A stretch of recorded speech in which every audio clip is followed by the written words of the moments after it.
Welcome to Parvati அம்மாச்சி சமையல். இன்றைக்கி நம்ம பார்க்க போகிற ரெசிபி என்னென்னா, ஒரு அருமையான குர்குரே ரெசிபி தான்.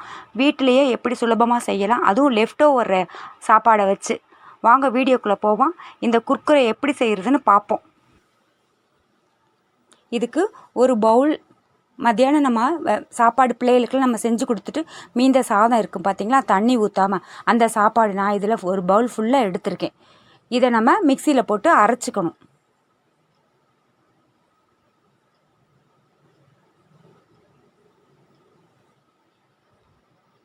கட்டிகள் இருந்துச்சுன்னா உடச்சி விட்டுக்கோங்க.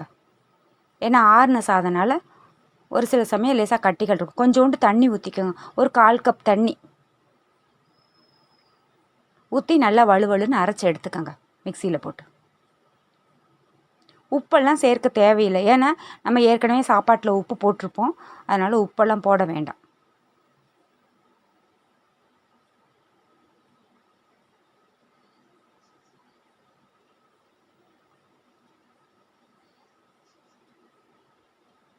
இதுக்கு கடலை மாவு ஒரு 3 ஸ்பூன் போட்டுக்கோங்க. நான் எடுத்துருக்கிற அளவுன்னு பார்த்தீங்கன்னா 1 கப், ஒரு பெரிய பவுல் நிறைய போட்டிருந்தேன். அதுக்கு ஒரு 3 ஸ்பூன், ஒரு திக்னஸ்க்காக தான். கார்ன்ஃப்ளவர் மாவு அதுவும் ஒரு 1.5 ஸ்பூன் போட்டுக்கோங்க.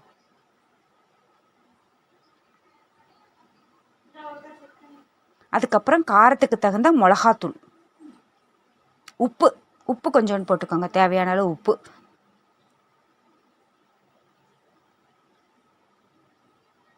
காரத்துக்கு தகுந்த மிளகாத்தூள் ஒரு 1/2 ஸ்பூன் போடும். அதுக்கப்புறம் இந்த மேகி மசாலா, மேஜிக் மசாலா இருக்குது பார்த்தீங்களா, அதில் ஒரு பாக்கெட் ஃபுல்லாக போட்டுருங்க. உங்களுக்கு சாட் மசாலா வேணும்னா போட்டுக்கலாம். ஆனால் இது போட்டு செய்யும்போது டேஸ்ட் ரொம்ப நல்லா இருக்குது உங்களுக்கு. அதனால் இதே நீங்கள் போடுங்க.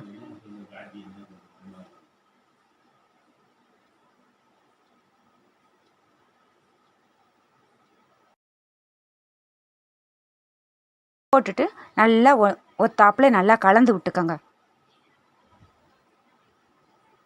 தண்ணி ஊற்றணும்னு அவசியம் கிடையாது, ஏற்கனவே அதை நம்ம போட்டிருக்கனால. அதுக்கப்புறம் ஒரு பால்த்தீன் கவர், இது நான் போட்டிருக்கிறது நம்ம பால் கவர் இருக்குது பார்த்தீங்களா, அதுலேயே அது ஃபுல்லாக அதை போட்டு ஒரு ரப்பர் பேண்ட் போட்டு கட்டிடுங்க. இதே மாதிரி கட்டிட்டு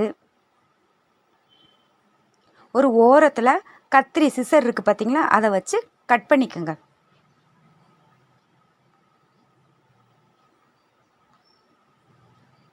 ஓரத்தில் சின்னதாக கட் பண்ணிக்கோங்க. கட் பண்ணிவிட்டு இதை அப்படியே பிழிஞ்சு விட்டு ஒரு சிசர் வச்சு சின்னதாக கட் பண்ணி விடுங்க. அப்போ எண்ணெயில் போட்டு பொரிக்கும் போது ஒன்றோட ஒன்று ஒட்டாமல் வரும். கொஞ்சம் எண்ணெயிலேயே தள்ளி கட் பண்ணி விடுங்க. கையில் ஆவி அடிச்சிடாமல் இருக்கிறதுக்காக மிதமான சூடு வச்சுக்கோங்க எண்ணெயை. கொஞ்சமாக இதே மாதிரி சிம்மில் வைக்கக்கூடாது, மிதமான சூட்டில் நல்லா வேகணும் உங்களுக்கு. சிம்மில் வச்சிட்டிங்கன்னு வச்சுக்கோங்க, வெளியிலையும் வேகாது, உள்ளேயும் நமத்து போன மாதிரி இருக்கும். அதனால் மீடியமான ஃப்ளேமில் வச்சு நல்லா மொறுன்னு கிறிஸ்பியாக அந்த மாதிரி எடுக்கணும். இல்லாட்டி உள்ளே வேகாது, நமத்த மாதிரி போயிடும். இந்த அளவுக்கு நல்லா மொறுன்னு நிதானமான தீயில், மிதமான தீயில் வச்சு பொரித்து எடுத்திங்கன்னா அருமையாக இருக்கும். இதே மாதிரி எல்லாத்தையும் நம்ம இதே மாதிரி கட் பண்ணி எடுத்து வச்சுக்கோங்க. அதுக்கப்புறம் இதுக்கு மசாலா கொஞ்சோண்டு மிளகாத்தூள், ஏற்கனவே அதில் மிளகாத்தூள் போட்டு நம்ம கலந்துருக்கோம். சாட் மசாலா கொஞ்சோண்டு போட்டுட்டு ரெண்டையும் நல்லா மிக்ஸ் பண்ணிவிட்டு இந்த நம்ம பொரிச்சு வச்சுருக்கோம் பார்த்தீங்களா குர்குரே, அதில் போட்டு பரட்டி எடுத்துருங்க. ஒரு குலுக்கி நம்ம சிப்ஸுக்கெல்லாம் எடுத்து வைப்போம் பார்த்தீங்களா, அந்த மாதிரி. அவ்வளோதான். ரொம்ப டேஸ்ட்டாக இருக்கும். நம்ம வீட்டில் செய்கிற குர்குரே வேறு.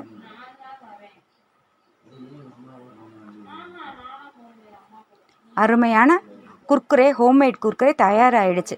இந்த வீடியோ உங்களுக்கு பிடிச்சிருக்குன்னா லைக் பண்ணுங்கள், ஷேர் பண்ணுங்கள், சப்ஸ்கிரைப் பண்ணுங்கள், பக்கத்தில் இருக்கிற பெல் ஐக்கானை கிளிக் பண்ணுங்கள். தேங்க்யூ.